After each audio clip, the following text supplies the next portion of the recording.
50 years of history, sitting on the tarmac at Cecil Airport. These Lockheed P-3s have seen their last missions as active members of the Naval Air Force. Makes me feel like part of a legacy. Tales of the Cold War to stories from just a few months ago, spoken and written inside of the doors. These planes hold many words, but inside of them now, families. 7 months and 2 weeks ago, these planes took off, going to the Middle East and El Salvador. Now, as the tires screech down the runway, they bring back fathers, husbands, brothers, and heroes. It's been tough, but it was worth it. Dave Walton left his kids when they were around a year old. Before, they could walk. Now they stand waiting for their hero to return. Amazing.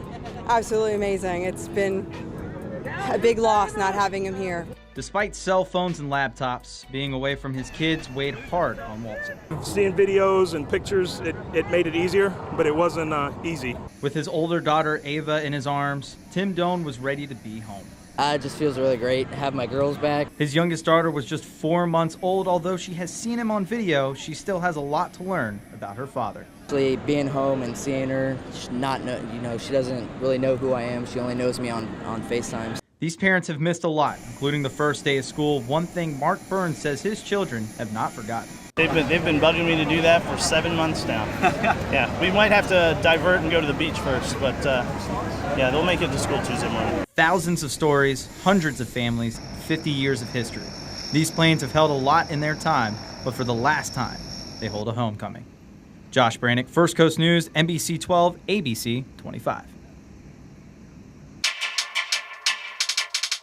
Baseball has been hotter in Jacksonville, but it's time to make way for the Jacksonville Armada and Community First Park. The city, along with SMG Entertainment, Briggs Construction, and the teams got together and took on the project of, in essence, changing seasons.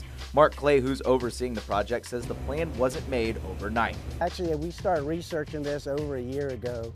So how do they go from a baseball diamond to a soccer pitch? You have to prep. Which is removing the sod 6 foot from any clay areas. The crew then levels the field and begins laying out the sod. In order to keep the clay from the field intact, the crew lays a tarp down before rolling it out.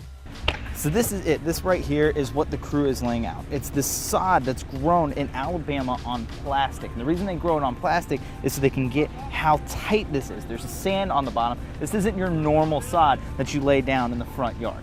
When the grass comes in, it becomes an orchestrated dance to lay everything out. First, a forklift moves the grass to the field, then a modified tractor picks it up and rolls it onto the tarp. And last but not least, a modified excavator stamps the grass down and we're ready to play. Dave Harrell of the city of Jacksonville says the process as a whole shows Jacksonville is breaking ground. No one around the country is taking on a project of this magnitude. Now for how they make the kettle corn taste so good, well, that's for another story. But for now, I'm Josh Brannock, First Coast Sports, NBC 12, ABC 25.